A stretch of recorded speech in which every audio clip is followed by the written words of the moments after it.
billahi minasyaitonir rajim. Bismillahirrahmanirrahim. Kita buka majlis kita pada malam ini dengan umul kitab Al-Fatihah. A'udzu billahi minasyaitonir rajim. Bismillahirrahmanirrahim. Alhamdulillahirabbil alamin. Arrahmanirrahim. Maliki yaumiddin. Iyyaka na'budu wa iyyaka nasta'in. Shiratal ladzina an'amta 'alaihim ghairil maghdubi 'alaihim waladdallin.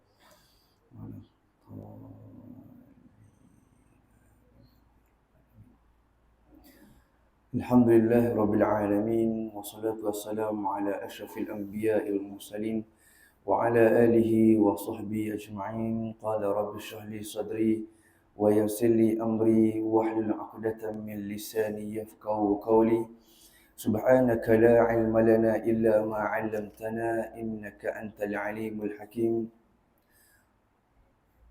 Allahumma inna nas'aluka ridhaka wal jannah wa na'udzu bika min sakhatika wan nar. Allahumma 'allimna ma jahilna, Allahumma dzakkirna ma nasina.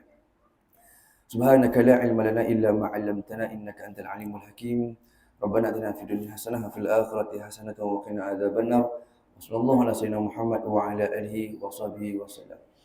Alhamdulillah, syukur kepada Allah Subhanahu wa taala pada malam ni kita dapat bertemu dalam satu majlis, insya-Allah kita nak mengangkat satu tokoh iaitu baginda Rasulullah sallallahu alaihi wasallam. Ucap pertama syukur kepada Allah Subhanahu wa taala. Di dalam solat kita setiap hari kita mengucapkan dengan ucapan alhamdulillah. Dan alhamdulillah ni perlu sering disebut supaya kita sentiasa ingat di mana keberadaan kita, di mana kita nak ucapkan, lahirkan rasa syukur itu dengan kita perbanyakkan membaca surah Al-Fatihah. Dan itulah yang menjadikan satu rukun dalam solat kita untuk membaca surah Al-Fatihah supaya kita jadi umat yang alhamdulillah, umat yang bersyukur dulu. Bukan syukur selalu, syukur dulu. Allah nak ajar kita lepas serah diri pada Allah, syukur dulu pada Allah Subhanahu wa taala. Itu yang pertama. Yang kedua, tidak lupa selawat dan salam kita kepada junjungan besar Nabi Muhammad sallallahu alaihi wasallam. Sebab dengan ujian yang Nabi lalui berbeza dengan apa yang kita lalui hari ini, disebabkan kekuatan yang ada pada Rasulullah sallallahu alaihi wasallam. Dan Nabi akhir zaman merupakan penutup bagi segala nabi, iaitu baginda Rasulullah sallallahu alaihi wasallam, kita kena hargai. Ya. Sebab itulah hari ini kita mengangkat Nabi sallallahu alaihi wasallam, dan kita mengadakan satu kuliah Maulidur Rasul. Tajuk rumah dah haruman kasih kepada Rasulullah sallallahu alaihi wasallam. Bagaimana kita nak ada bau-bau wangian yang baik kepada Rasulullah sallallahu alaihi wasallam? Tak lain tak bukan kita kena kenal siapakah baginda Rasulullah sallallahu alaihi wasallam. So saya nak mengajaklah sebelum kita mula tu sama-samalah kita selawat dulu boleh. Kita start selawat dah. Ambil berkat sikit. Sallallahu ala Muhammad sallallahu alaihi wasallam. Sallallahu ala Muhammad sallallahu alaihi wasallam. Ya Nabi salam alaika, ya Rasul salam alaika, ya Habib salam alaika. Salawatullah alaika. Sallallahu ala Muhammad sallallahu alaihi wasallam. Sallallahu ala Muhammad sallallahu alaihi wasallam. Ashraqal badru alaina فاختفت منه البدور مثل حسنك ما رأينا قط يا وجه السرور. صلى الله على محمد صلى الله عليه وسلم. sallallahu ala Muhammad, sallallahu alaihi wasallam. Allahumma salli ala sayyidina Muhammad wa ala alihi wa sahbihi wasallam. Alhamdulillah, syukur kita kepada Allah SWT. Itulah yang kita patutnya agung-agungkan Nabi Muhammad sallallahu alaihi wasallam. Hari ini kita bukan nak berbincang tentang soal orang duk bergaduh sambut hari Maulid, tak mau bincang bab tu biar urusan dia. Tak, macam-macam dalil dia minta. Yang kita nak faham hari ni, bagaimanakah kita nak melahirkan rasa cinta kita kepada Rasulullah sallallahu alaihi wasallam. Antara pada malam ni mungkin sikit kita bincang nama-nama, kenapa nama Nabi Muhammad dipanggil sebagai Muhammad dan sebagainya. Kita nak cerita lebih lanjut tentang apakah kelebihan Nabi Muhammad sallallahu alaihi wasallam. Secara mudah, secara ringkas, Nabi Muhammad sallallahu alaihi wasallam adalah satu-satunya nama nabi dan rasul yang dianugerahkan oleh Allah dengan nama sifat yang hanya ada pada baginda Muhammad sallallahu alaihi wasallam. Kalau kita tengok daripada turutan Nabi Adam sehinggalah kepada baginda Rasulullah sallallahu alaihi wasallam, kita tak akan jumpa nama nabi kecuali melekat pada nama Nabi Muhammad ni dengan nama Muhammad, iaitu sifat yang terpuji. Kalau tengok nama-nama nabi lain, Nabi Adam dia macam nama yang gitu je, sekadar nama saja, dia bukan mewakili sifat. Bila nak sebut tentang sifat, Muhammad adalah sifat daripada kata Mahmud, ataupun kita kata sirah mubalarah bagi yang belajar bahasa Arab, jadi Muhammad. Kalau Ahmad daripada kata Hamid, sirah mubalarahnya jadilah Ahmad. Seorang nama Ahmad ni sangat beruntung. Kenapa? Dengar molek. Ada nama Nabi disebut sebagai Al-Hamid, ada nama Nabi disebut sebagai Al-Kafi, ada nama Nabi disebut sebagai Al-Mahi. Itu Nabi.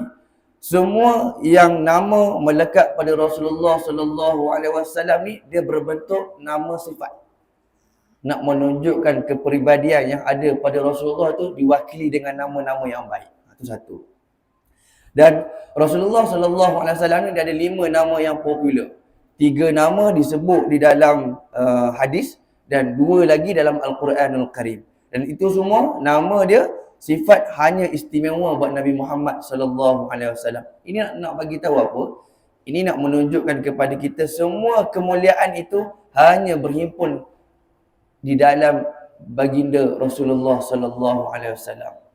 Kalau kita tanya hari ni apa nama penuh Rasulullah sallallahu alaihi wasallam, mungkin kita boleh jawab siapa? Muhammad sallallahu alaihi wasallam bin Abdullah bin Abdul Muttalib. Okey, tambah sikit bin Hashim, tambah lagi bin Abdul Manaf, tambah lagi bin Qusay, tambah sikit lagi bin Kilab, tambah sikit lagi bin Murrah, bin Ka'ab, bin Lu'ay, bin Ghalib, bin Fihr, bin Malik, bin Nadar, bin Kinanah, bin Khuzaimah, bin Mudrikah, bin Ilyas, bin Mudar, bin Nizar, bin Ma'ad, bin Adnan. Sampailah ke Nabi Ibrahim alaihi wassalatu wassalam. Saya pun hafal sampai dekat Muaz bin Adnan je. Mungkin 8 ke 10 keturunan gitu je. Paling kurang kita usahalah nak ingat tak. Kalau kita hari tanya nama keturunan, kita ingat siapa? Berapa keturunan ini? Contoh Ahmad, nama Ahmad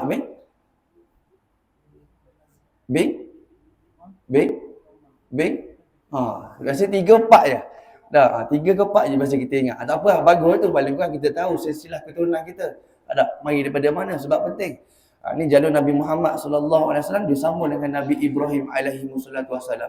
Dan ini berkait rapat dengan apa yang kita nak sebut dalam satu ayat Al-Quran yang mana Allah sebut dalam surah Al-Ahzab, surah yang ketiga pada ayat yang ke-21.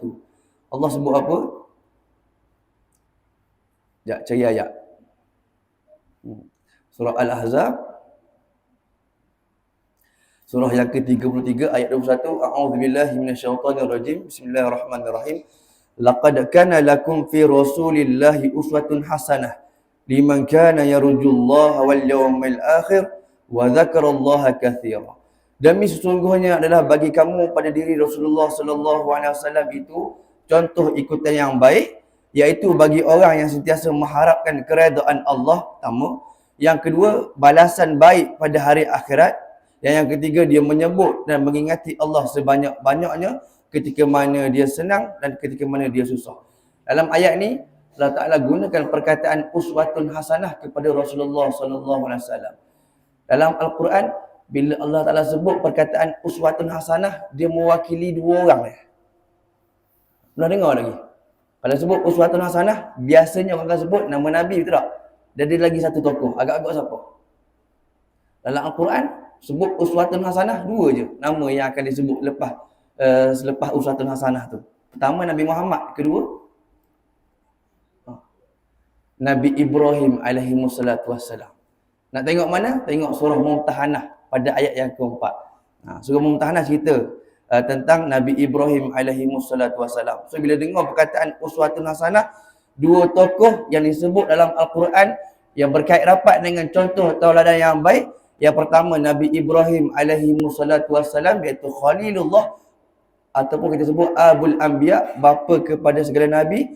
Tengok surah Al-Mumtahanah, surah yang ke-60 pada ayat yang keempat. Jelas di situ sebut yang mana sesungguhnya adalah bagi kamu pada bawaan Nabi Ibrahim alaihi wassalatu wassalam dan pengikut-pengikutnya contoh ikutan yang baik. So dua tokoh ni nak kita kena bagi perhatian. Sebab adalah cerita Nabi Ibrahim alaihi wassalatu wassalam pernah berdoa minta dengan Allah Ta'ala untuk dikurniakan anak. Lalu berlaku satu kisah isteri Nabi Ibrahim ni, ada dua kan. Siapa nak isteri Nabi Ibrahim? Siti Sarah dengan Hajar. Je ingat tak? Tak ada nama dia lupa. Baik, jelas tu. Siti Hajar dengan Sarah. Mana isteri pertama? Isteri pertama, Hajar ke Sarah? Hajar. Saya dah ingat saya tanya. Hajar, Sarah. Isteri paling muda siapa? Sarah. Dok Sarah, Hajar. Jadi gitu lah. Isteri pertama Hajar. Isteri kedua Sarah. Okey. Bila Nabi Ibrahim kahwin dengan Sarah ni, apa yang berlaku pada Siti Hajar, dia macam cemburu. So bila cemburu, dia beruzlah. Bila dia beruzlah, maka datanglah seorang malaikat. Malaikat kata kepada Sarah, "Kau jangan sedih." Dah tahu dia nak minta dengan Allah, nak minta dikurniakan anak. Maka malaikat kata, "Jangan risau. Lepas ni kamu akan dikurniakan keturunan yang sangat banyak, tak terhitung bilangannya." Maka ketika tengah sedih tu, bila Hajar dengar malaikat berkata sedemikian, dia sebut ke Nabi Ibrahim, dan nama anak tu mestilah kamu berikan dengan nama Ismail. Lepas tu bila beranaknya Hajar, diberikan nama anak itu iaitu Ismail alaihi wassalatu wassalam. Ada lagi satu cerita, bila mana saya lupa Nabi Ibrahim ke Hajar diminta untuk dipandang ke langit, tengoklah berapa banyak bintang yang ada di langit, maka kau hitunglah. Maka Nabi Ibrahim kata, aku tak mampu nak hitung, dan begitulah bilangan zuriat keturunanmu. Nak bagi tahu apa? Tak terkira. Sampai kita hari ni, daripada Nabi Ibrahim, Nabi Muhammad sampai kita. Nak kata ramanya zuriat keturunan Nabi Ibrahim alaihi wassalatu wassalam, dan kita syukur menjadi umat baginda Rasulullah sallallahu alaihi wasallam. Dan pertama, yang kedua, tokoh disebut sebagai tokoh uswatun hasanah ini iaitu Nabi Muhammad sallallahu alaihi wasallam, penghulu dan penutup pada para nabi, iaitu khatamul anbiya. Kita rujuk pada surah Al-Ahzab tadi, surah yang ke-33 pada ayat yang ke-21. Dan inilah jaminan Allah Subhanahu wa taala, sesiapa yang ikut pada ayat yang kita bacakan tadi, uswatun hasanah, dia akan lahir dua perkara.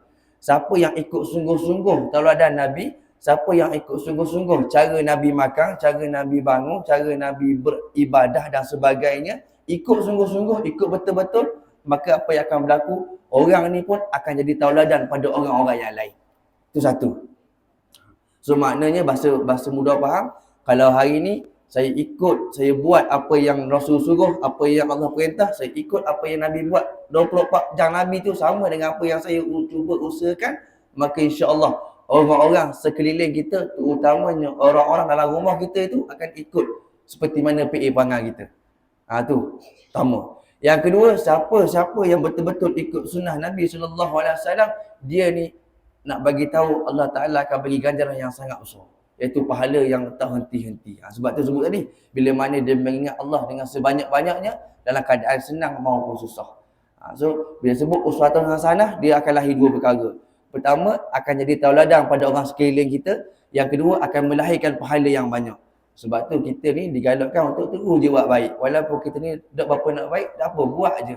Sebab kita tak tahu di mana perakhiran kita. Tu Imam baca tadi surah Duha. Tak, surah Wadduha wal laili idza saja ma wadda'aka rabbuka wa ma qala wal akhiratu khairul laka minal ula. Kita tak tahu bagaimana perakhiran kita. Mungkin awal dia comel, hujung je wallahu alam. Ada orang awal dia huduh tapi hujung dia baik. Sebab tu jangan sesekali kita hukum orang-orang sekeliling kita ni, dia ni dulu Allah jahat bank, ada contoh tak? Pergi situ, pergi sini, buat situ, buat sini. Tapi akhirnya Allahu Akbar, Allah berikan dia husnul khatimah. Kita banyak cerita, sahabat-sahabat kita tengok nampak baik, belakang juru, tak duduk situ, duduk tempat yang baik-baik. Tapi perakhiran dia rupanya ada perakhiran yang sangat tak baik. Ada yang tiba-tiba orang tengah duduk usul jenazah terbalik. Bila tengok, baik orang ni. Tapi bila kita duduk 3 bulan, 4 bulan, tanya orang terdekat, rupanya ada benda-benda yang dia buat, kita tak tahu. Kita minta jauh daripada Allah Ta'ala, daripada perlakuan tersebut. Berbalik pada Rasulullah SAW tadi, kita nak bagi tahu pada batang tubuh Nabi Muhammad ni terdapat 2 perkara yang kita kena ikut. Yang pertama tadi uswah. Uswah ni dia membawa maksud kepribadian. Ciri-ciri, karakteristik. Orang kampung kita panggil karakteristik. Melalui apa yang Nabi buat, kita ikut A to Z. Itu. Yang kedua dipanggil sebagai kedua, iaitu daya kepimpinan. Bila kita nak buat sesuatu, kita nak menjadi ketua keluarga ke baik, ketua organisasi ke, ketua masyarakat ke, kita kena ikut hujah-hujah yang berlandaskan Al-Quran dan hadis Nabi SAW. Semoga dalam panduan itu kita mendapat cahaya dan petunjuk daripada Allah Subhanahu Wa Taala. Dan sebab tu nanti di akhir nanti kita akan sharekan satu doa. Doa yang ni orang tahu belaka dah, cuma kita nak kena kemah supaya bila kita amal doa ni kita mendapat keturunan yang baik lagi bertakwa. Doa apa? Boleh buka surah Al-Furqan, surah yang ke-25 pada ayat yang ke-74. Bagaimana bunyi ayat tu? A'udzubillahi minasyaitonirrajim. Bismillahirrahmanirrahim. Walladzina yaquluna rabbana hab lana min azwajina wa dzurriyyatina qurrata a'yun waj'alna lil muttaqina imama. Jangan tinggal doa ni. Maksud dia apa? Wahai Tuhan kami, berilah kami beroleh daripada isteri-isteri dan zuriat keturunan kami perkara-perkara yang menyukakan hati melihatnya, dan jadikanlah kami imam ikutan bagi orang-orang yang nak bertakwa kepada Allah Subhanahu Wa Taala. Jadi jangan tinggal doa ni. Tu kita nak bagi tahu yang pertama. Yang paling penting lah.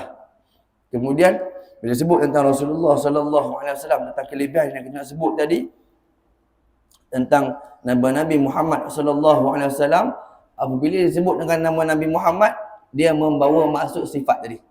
Sifat. Sifat ni apa? Perbuatan. Sifat yang melekat pada Rasulullah sallallahu alaihi wasallam, dia nak menunjukkan tentang betapa mulia yang Nabi ni bersosial. Bersosial macam mana? Hubungan Nabi dengan makhluk. Hubungan Nabi yang mana penyayang pada tumbuhan, bagi dia sangat kasih pada haiwan, pada tumbuhan, sehingga kan Nabi sallallahu alaihi wasallam pernah sebut dalam hadis, jika sedang dalam peperangan, tengah perang, Nabi kata jangan sesekali kita rosakkan tanaman. Logik tak? Kalau kita orang tengah marah tak, nak pergi perang ni, emosi dia mana? Buruk. Nak habis dia nak katak. Tak? Kalau ada kayu depan, habis, repih habis. Tak? Tapi Nabi sebut dalam keadaan mu nak marah, kita pun nak perang, jangan kamu rosakkan tanaman, jangan cabut benda ada depan mata. Tu larangan ketika berperang. Dan asbab daripada tu, kalau kita tengok dalam Al-Quran, ada satu surah yang tak dimulakan dengan bismillah. Surah mana? Surah At-Taubah. Tahu tak sebab apa tak dimulakan dengan bismillah? Siapa tahu? Sebab apa tak dimulakan dengan bismillah surah At-Taubah? Nak bagi tahu pada surah At-Taubah ini, di awal ayat At-Taubah itu, surah yang ke-9 pada ayat yang pertama tu, nak bagi tahu Allah beri izin untuk perang. Allah beri izin untuk berperang. Bila sebut tentang Allah bagi izin untuk berperang, sebab sebelum tu umat dizalimi, umat pada ketika itu dibunuh, tetapi Allah Ta'ala suruh pertahankan diri, jangan balah. Sebelum tu disebabkan terlalu ditindas, maka turunlah ayat ni, iaitu apa dia? Bara'atun minallahi wa rasuli ilal ladina ahadtum minal musyrikin. Ini adalah pemutusan, ini adalah izin daripada Allah Subhanahu Wa Ta'ala. Tanggungjawab untuk apa? Untuk Allah dan Rasul terhadap kaum kafir musyrik yang kamu mengikat perjanjian setia dengan mereka. Nak bagi tahu pada ayat yang pertama tu, Allah bagi izin untuk isytihar perang. Sebab tu dak dimulakan dengan bismillah. Kenapa dak dimulakan bismillah? Yang kedua adalah sebab bismillah itu menunjukkan sifat kasih dan sayang. Ada tak orang perang dalam keadaan kasih sayang? Pernah jumpa tak? Nak tembak minta maaf nak tembak kan tak? Kalau bertembak jangan berasa hati. Ada orang perang itu. Tak ada. Sebab tu bila turun ayat ni dia tak ada kalimah bismillahirrahmanirrahim, sebab kalimah ar-rahman itu dia puncak kepada kasih Allah di dunia, dan ar-rahim itu puncak kepada kasih Allah di hari akhirat. So tak logik bagi orang yang nak marah, nak perang mula dengan bismillah. Tak nak marah bismillahirrahmanirrahim. Dia takkan jadi marah. Tak. Sebab itulah yang benda yang kita faham selama ni. Kalau jumpa orang perang guna kasih sayang, kabarlah kita. Amal lama dah Malaysia. Tak. Hari ni orang perang penuh dengan kebencian, penuh dengan kemarahan, penuh dengan emosi-emosi yang tak sepatutnya. Sebab tu bila kita faham surah At-Taubah tak dimulakan dengan bismillah, sebab memang perang sungguh hati. Tapi dalam perang sungguh hati tu pun dia ada adab-adab dan tata cara tertentu. Berbalik pada Rasulullah tadi, Nabi kasih kepada tumbuh-tumbuhan walaupun dalam keadaan kita rasa nak marah. Jangan khenak ke tumbuhan. Benda kecil nampak macam barang, rumput, nampak barang je, pokok tanam. Tapi kenapa Nabi berikan larangan sedemikian? Sebab nak bagi tahu adanya sifat ihsan kepada makhluk Allah Subhanahu wa taala. Itu utama. Kemudian pada haiwan. Kalau haiwan orang Arab dulu ni dia bagi melih ikut dang. Jumpa binatang sembelih, Itu PA orang Arab. Datang Rasulullah sallallahu alaihi wasallam, Nabi kata kalau nak sembelih pastikan pisau kita tajam. Betul tak? Sebab tu dalam bila kita buat korban tu nak kena faham tujuan dia apa, kenapa Nabi sebut begitu. Bila nak sembelih tajamkan pisau, Nabi nak bagi tahu jangan sesekali kita ni sakiti haiwan dan percepatkan sembelihan. Tarik sekali sesah. Tu penting.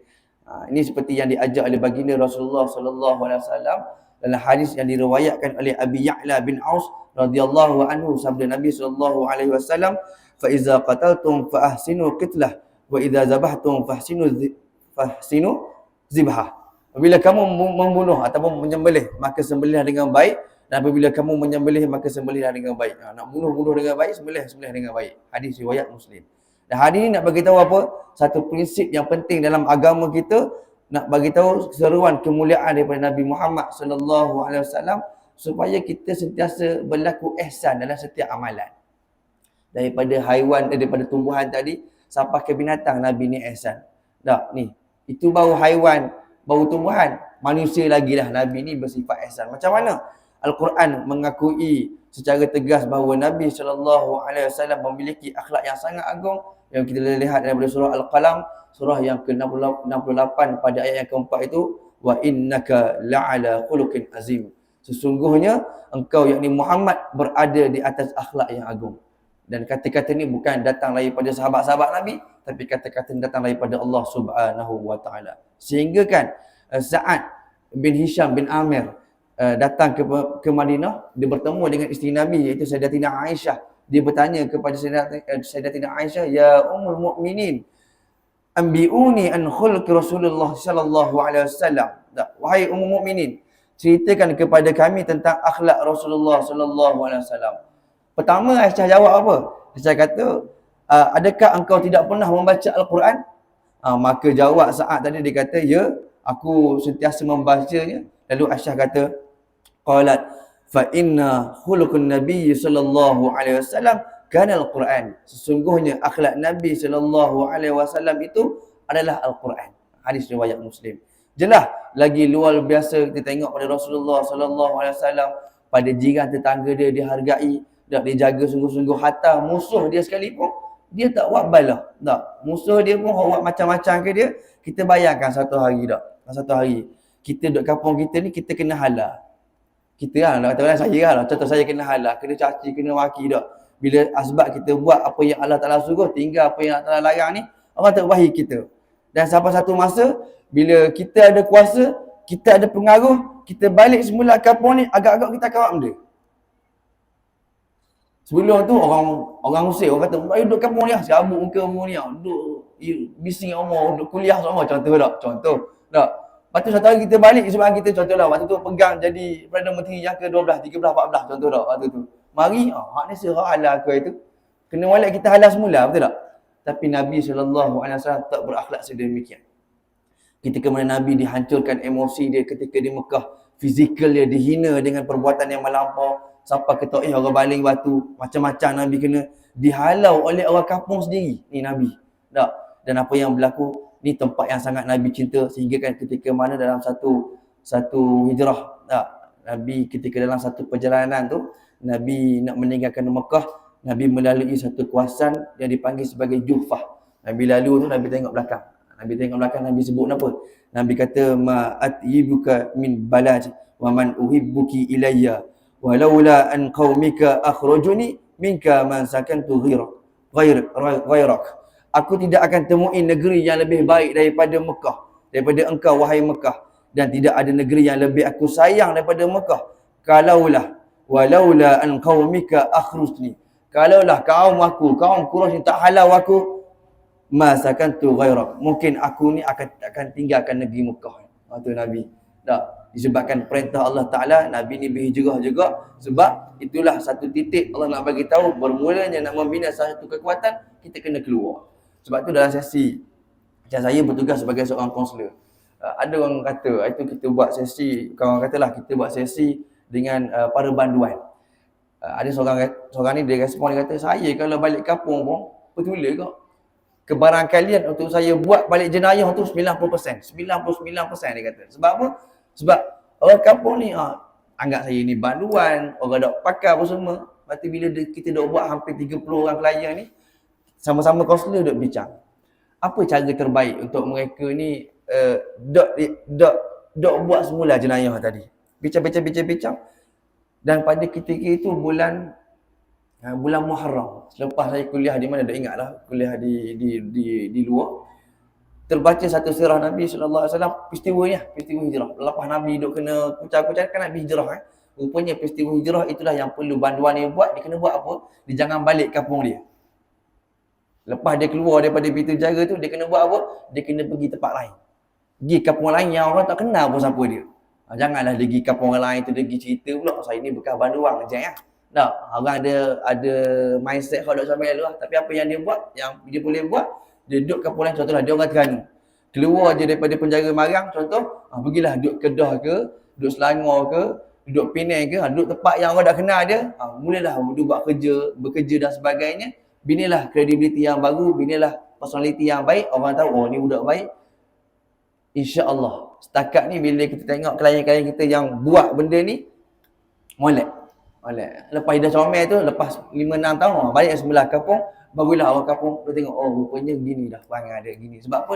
Dah dibentuk dengan baik dah. Dan dia orang respon, kalau saya balik kampung, sama juga tak? Kalau saya sebelum ni buat jenayah, dadah dan sebagainya, balik, saya betul juga sebab jumpa sayang-sayang orang sama.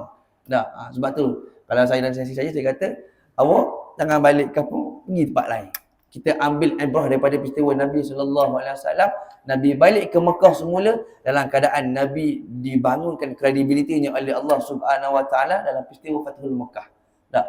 Pada peristiwa Fathul Mekah tu boleh tak Nabi masuk Mekah, Nabi nak pacul belaka orang kafir Quraisy? Boleh sangat. Tapi Nabi tak buat gitu sebab Nabi nak tunjukkan sifat ihsan dan sayang Nabi SAW.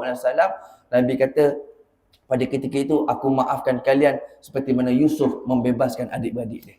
Kalau tengok kisah Nabi Yusuf ni banyak hal tak, kena daripada sejak kecil dia kena dengan abang-abang dia, tolak dia dalam telaga dan sebagainya. Sehingga bila jadi pemerintah, abang dia ngaku pula, tu adik aku tu. Macam kita hari ni adik kita tengok barang-barang lah, tiba-tiba jadi YB lagi. YB tu adik aku. Contoh. Belum tu dak ngaku pun, dak cara pun tak. Tapi apa yang berlaku, Nabi Muhammad sallallahu alaihi wasallam maafkan penduduk Quraisy pada ketika itu. Nabi nak tunjukkan Islam ni bukan agama yang zalim. Itu nak bagi tahu sifat ihsan Nabi sallallahu alaihi wasallam. Dan dia sebut tentang perkara tersebut nak bagi tahu kepada kita Nabi sayang sangat Mekah. Nabi sayang sangat kampung dia. Dan apa yang berlaku disebabkan Nabi cintakan pada tanah air, itulah fitrah kita sebagai seorang manusia, kena ada rasa sifat sayang kepada tempat kita, tempat asal usul kita. Sebab tu dalam Al-Quran, perkara yang menjadi peringatan yang terbaik untuk kita ingatkan manusia, wa dzakir fa inna dzikra tanfa'ul mu'minin. Berilah peringatan, sesungguhnya peringatan yang baik itu adalah berharga bagi orang-orang yang beriman. Peringatan apa? Iaitu wa ma khalaqatul jinna wal ins illa liya'budun. Tidak aku ciptakan jin dan manusia itu melainkan beribadah kepadaku. Apa kaitan dengan kita ingat asal usul? Allah Ta'ala nak bagi tahu tazkirah yang terbaik dalam hidup kita adalah tazkirah tentang ingat balik asal usul kita mari daripada mana.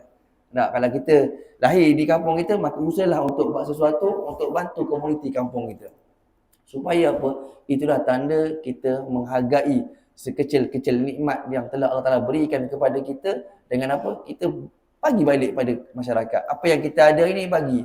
Mungkin kita ni ada dalam kalangan kita yang pakar dalam bidang ekonomi, contoh tahu ngaji sikit bab kewangan, tolong surau kita macam mana nak bangunkan surau kita. Kadang-kadang bila saya gilu apa saya sebut, nanti saya suka promote YouTube yang abang buat ni tak. Kita promote dekat surau kita ni pengajian kuliah full seminggu. Nak tengok mana? Tengok di YouTube kita. Subscribe, like and share. Semua supaya orang ikut. Tak, rasa tiba-tiba nak pergi surau lain. Kalau rasa macam tak pergi surau, tekan YouTube surau kita. Kita promote secara langsung. Nak sumber kewangan, kita beri nombor akaun bank hampuk. Nak derma, tak mau derma sudah. Contoh. So kita usaha mana yang kita mampu. Saya kalau pergi luar, memang saya sebut nama surau ni supaya apa? Kita nak bagi tahu yang sebelum ni surau kita ni tak hidup. Tapi disebabkan kita mengambil pelajaran, kita mengambil ibrah, kita buat kuliah-kuliah yang disusun. Tak. Mungkin kalangan kita dia payah nak pergi situ, nak pergi sini, pergi pun sini je. Panggil je tok-tok guru main ngajar sini. Walaupun hari ni 2-3 hari lepas kita ada berita duka lah tak. Tuan Guru ayahanda kepada Tuan Guru Ustaz Suhaimi Daud meninggal dunia. Itu satu kehilangan yang sangat besar buat kita sebab ada sejarahnya di sini. Ada sejarahnya di kampung Sungai Buaya ni. Melahirkan ramai ulama-ulama Al-Quran hasil daripada Tuan Guru Haji Daud. Ni benda yang kita kena rasa banggalah tempat kita ni. So bila kita hidupkan balik, inilah roh-roh perjuangan para ulama terdahulu yang sedang kita bina sekarang. Mungkin bukan hari tak nampak lagi ni 1,000 orang, tak nampak lagi 2,000 orang. Mana tahu surau kampung Sungai Buaya ni jadi macam mana surau Ahli Kemah ni di Terengganu tu, insya-Allah atas niat dengan sokongan daripada sahabat-sahabat sekalian, tuan dan puan ahli dan bonda sekalian. Nak bagi tahu pada kita hari ni sama-sama kita sejahterakan surau kita bagaimana yang ada waktu ke lapangan. Marilah ke rumah Allah Subhanahu wa taala insya-Allah. Baik. Dan bila sebut tentang nama Nabi Muhammad sallallahu alaihi wasallam, satu juga saya ingat tadi ketika mana Nabi Isa alaihi wassalatu wassalam, umat dia ingat pada ketika itu Nabi akhir zaman adalah Nabi Isa. Sebab apa? Ciri-ciri yang disebut dalam kitab Nabi Isa tu, kitab mana? Nabi Isa? Injil. Kitab Injil itu, ciri-ciri itu bila umat dia baca ada pada Nabi Isa alaihi wassalatu wassalam. Ya, memang ciri-ciri itu ada pada Nabi Isa alaihi wassalatu wassalam, tapi Nabi Isa tak menyebut nama nama Nabi akhir zaman dengan nama Muhammad, tapi Nabi Isa sebut dengan nama Ahmad. Sebab apa? Kalau disebut nama Muhammad ketika itu adalah mewakili diri dia. Sebab Nabi Isa ni dengan Nabi Muhammad dia ada ciri-ciri yang sama. Dengan sifat kasih dia, sayang dia tu sama dengan Nabi Muhammad sallallahu alaihi wasallam, tapi bezanya Muhammad, Ahmad yang kita miliki hari ni iaitu Rasulullah sallallahu alaihi wasallam, sifat dia yang pertama dia dijamin syurga, yang kedua orang yang maksum daripada maksiat, yang ketiga ibadah dia melebihi nabi-nabi terdahulu. Tu hebat Nabi kita. Pernah 3 orang sahabat jumpa dengan Sayyidatina Aisyah, tanya lagi Nabi tentang bagaimana sifat solat Rasulullah sallallahu alaihi wasallam. Maka Aisyah kata, kalau nak tengok Nabi ni sampai bekak-bekak kaki. Betul tak? Kalau kita hari ni Nabi 1 rakaat bekak kaki, kita 1 rakaat bekak mata. Betul tak? Nabi sallallahu alaihi wasallam pernah sahabat nak ikut Nabi semayang ni. Mereka dah dapat tahu sebelum ni Nabi akan baca 1 rakaat 1 surah. Tapi sebelum tu ada orang kata Nabi baca surah Al-Baqarah sampai 200 ayat. Sahabat ikut, oh ni lepas 200 Nabi rokok ni. Nabi tak rokok. Nabi berhabis surah Al-Baqarah. Sahabat mari pula sekali lagi ikut pada hari yang seterusnya. Oh, ni mesti Nabi sambung Nabi baca surah Al-Baqarah, Nabi baca habis sampai 286 ayat. Nabi sambung pula surah Al-Imran. Baca-baca, dah habis lagi. Sambung pula surah An-Nisa. Sampailah ke beberapa surah tu sahabat jadi macam dia tenang, dia sedap, tapi apa yang berlaku nak cerita pada tuan dan puan ayah dan bunda sekalian, dia jadi sahabat-sahabat ni esok tu tak mari dah jumpa dengan, tak ikut dah Nabi semayang malam. Sebab apa? Bukan sebab nak kata payah, tapi sebab nak bagi tahu mereka ni jadi dah khusyuk.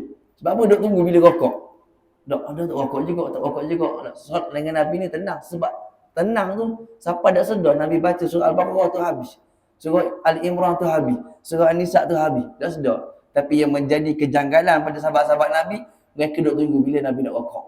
Dan mereka buat satu kesimpulan nak bagi tahu Nabi ni kalau bab semayang memang lama.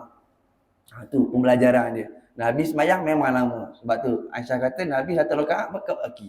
Tapi tak ada lah sahabat kata bila kita semayang ni bekak mata. Saya tambah tadi tak. Memang kita bekak mata lah. Kalau hari ni cikgu tak imam baca Al-Baqarah, tak sampai 286 ayat bukan bekak mata dah. Tengok belakang hilang. Habis. Tu nak bagi tahu pada kita semualah.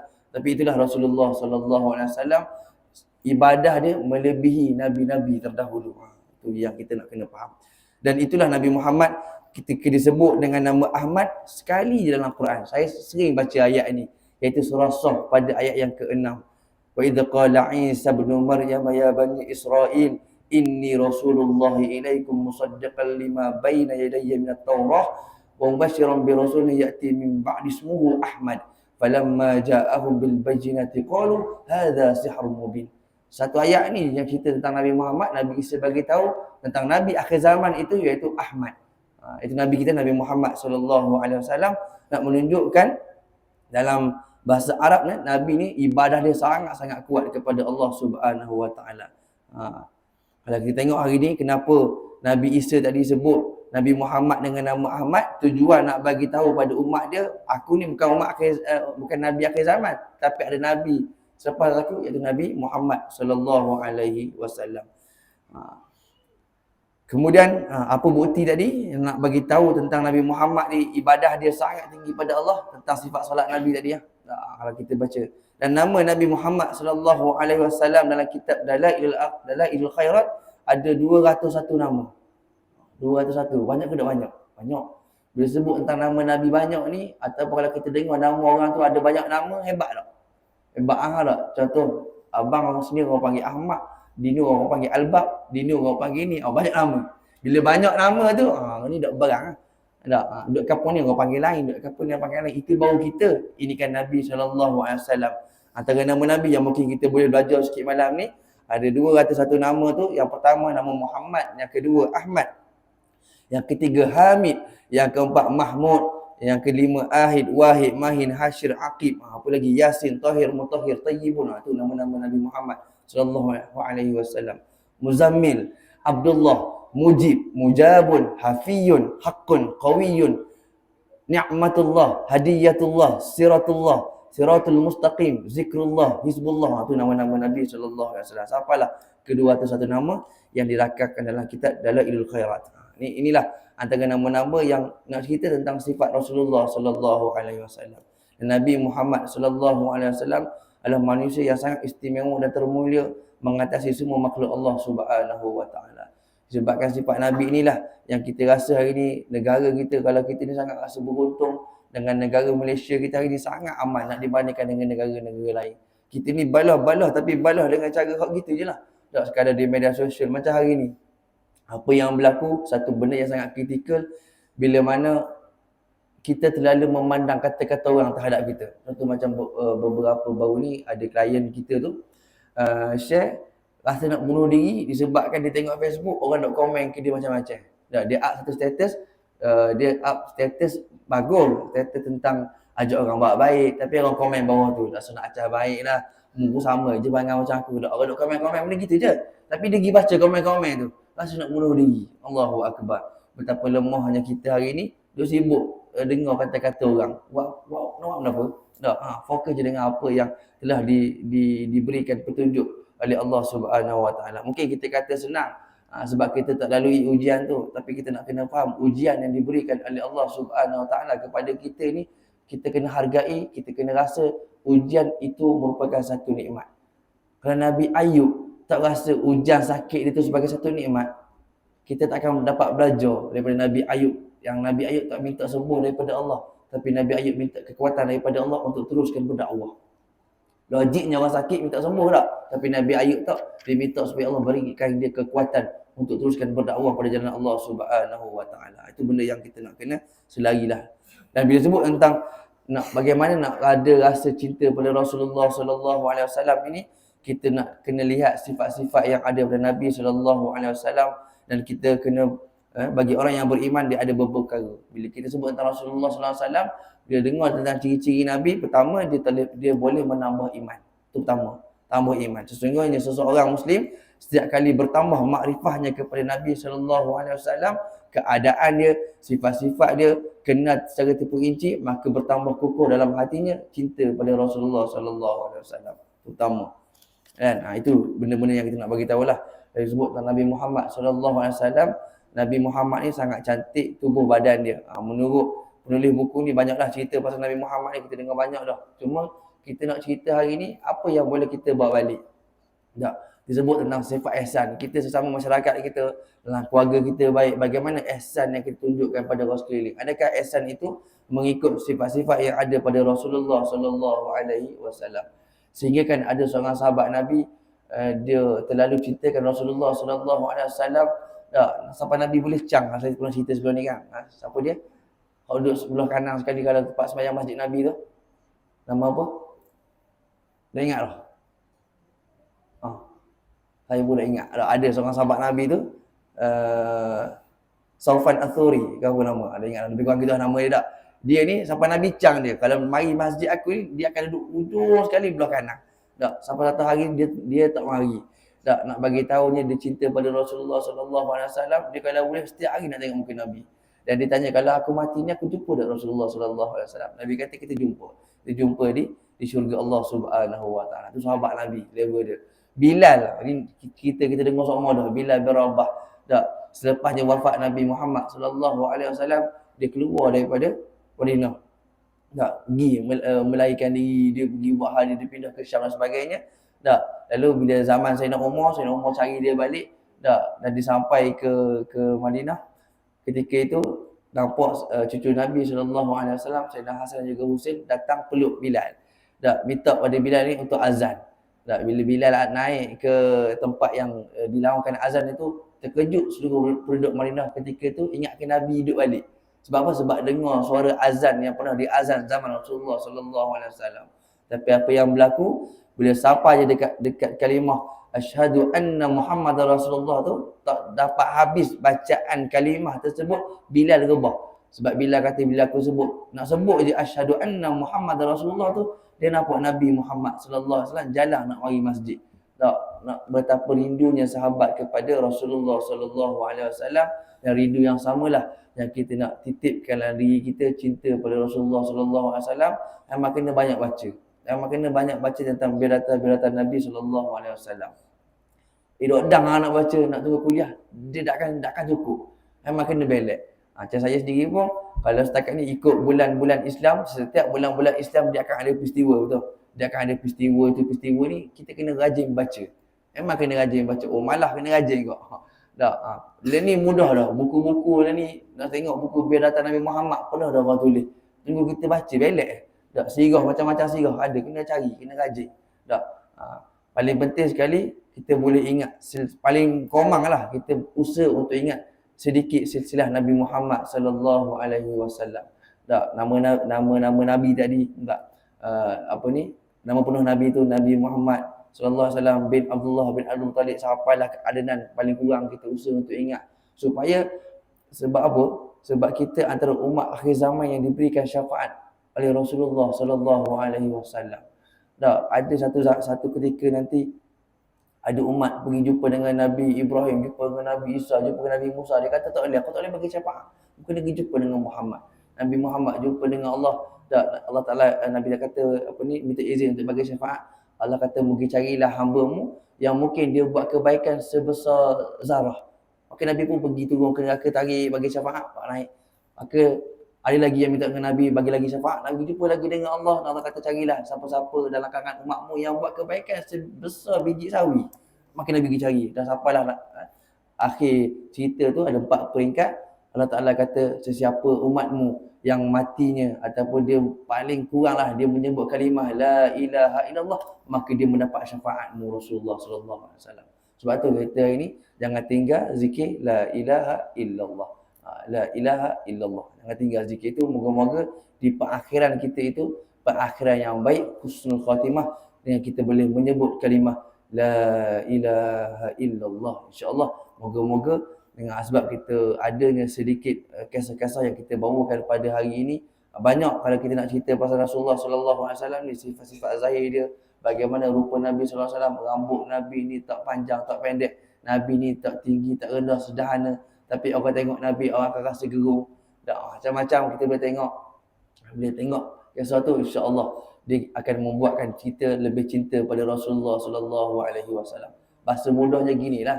Sebelum kita nikah tak, kita cari kat ciri-ciri bakal isteri kita tak, ciri-ciri guana, dan bagaimana nak cari ciri-ciri tu, begitulah juga yang kita kena buat pada Rasulullah sallallahu alaihi wasallam. Terus faham? Gitu lah. So boleh tengok ciri-ciri tu, oh ni gini, dekat lalu dengan hati kita. Tapi kalau ciri-ciri itu tak ada dalam diri kita, maka janganlah kita dengan Rasulullah sallallahu alaihi wasallam. Auzubillah. Dan kita minta dengan asbab kita tahu sedikit sebanyak tentang Rasulullah sallallahu alaihi wasallam, tentang uswatun hasanah yang Nabi buat, yang kita kena ikut apakah rutin-rutin Nabi sallallahu alaihi wasallam. Moga-moga kita tergolong dalam kalangan orang-orang yang mendapat syafaat baginda Rasulullah sallallahu alaihi wasallam di akhirat insya-Allah.